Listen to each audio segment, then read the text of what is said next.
Okay, so I just wanted to, good boy, send a quick little video over. I'm actually going to adjust this because he is not on the shot. There we go. All right, come on, move it just now. Fun before it falls over. Okay, so the existential feeding has been going very well.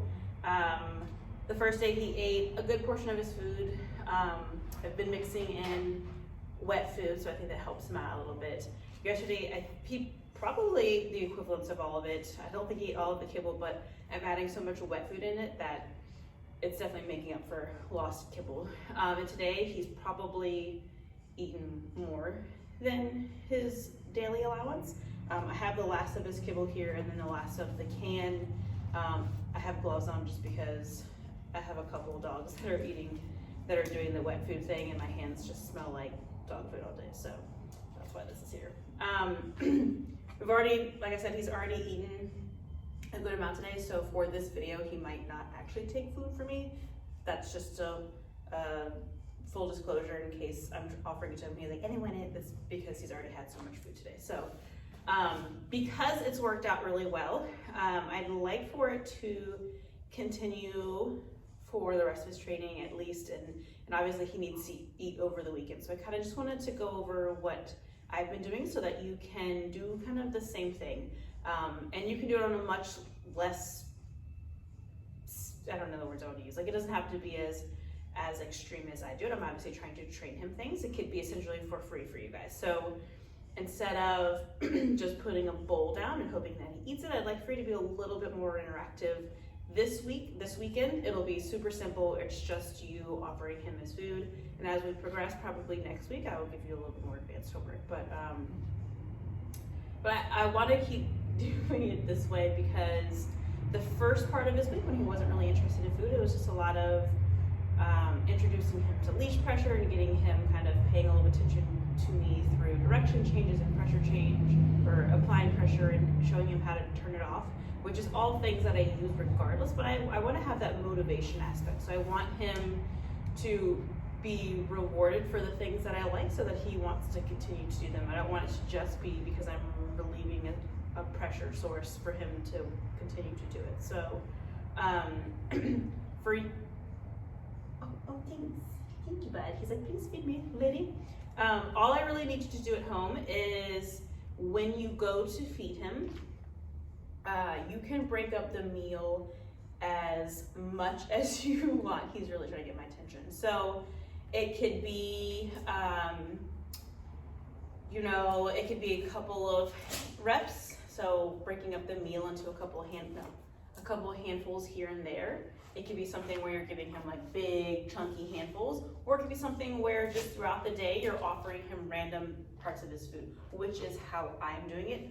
But I obviously have the luxury of my time is dedicated to dog training while I'm here. So it is important for all three of those to happen. The way that existential feeding works is he's not really able to predict when he's going to get food, how much he's going to be getting, the frequency, all of those things. So that way he's understanding that when you're offering it to him, it's his chance to take that because he doesn't know when his next intake of food is happening. So to build the excitement and enthusiasm, it has to be not only one kibble or his entire bowl, but both of those things and everything in between. So sometimes he does just get like a full meal, like right here, just bam, bam, bam, bam, bam, and he's done eating. I've done that a little bit. So all I want you to do is when you do this, to give him his reward word, his marker, before delivering the food. So if you want to get whatever you're feeding him ready for the day, and just have it like in a little bag, you can stick it in your pocket, you can have it in his bowl on the counter or whatever. We're never taking the food away from him, so it should be up to where you can't really get to it. And then you'll give him his marker, which I use the word YES. Yes.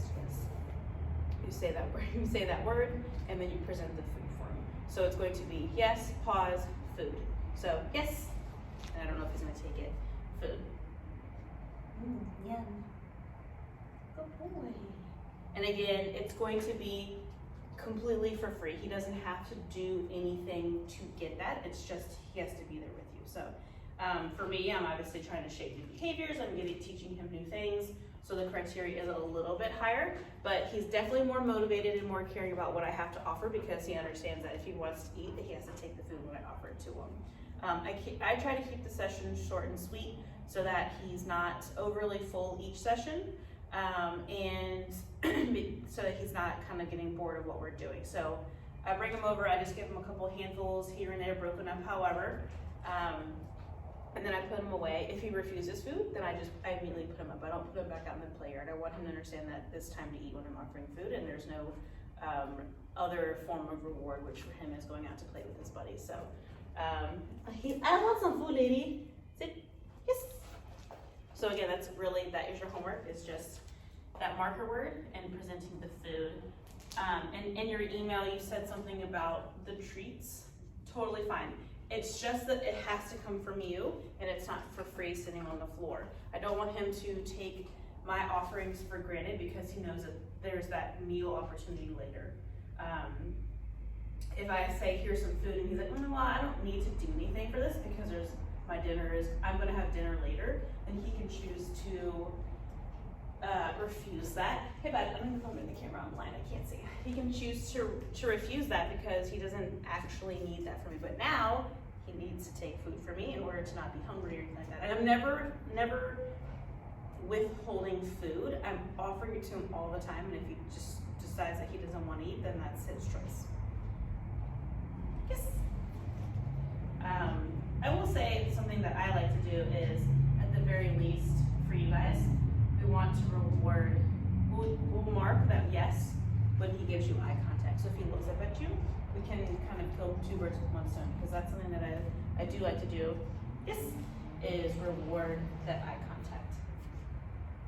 So this is, I pulled the canned food out of the fridge. This is mostly wet food and not as much kibble because he ate all this kibble earlier. So he's like, yes, this is real good. Yes. Oh yeah, go boy. And I'm trying to get him used to following my hand around. I don't know if the shot. I normally have something that follows me around. I'm trying to get him used to following my hand around so that I can use that for luring, so I can shape new behaviors. So that's why I'm doing all the moving, and I'm trying to be exciting and yes, more motivating. Oh boy.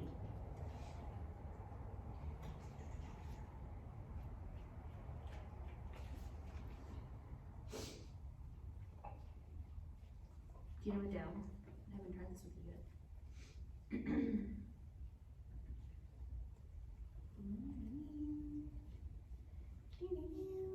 on, do it.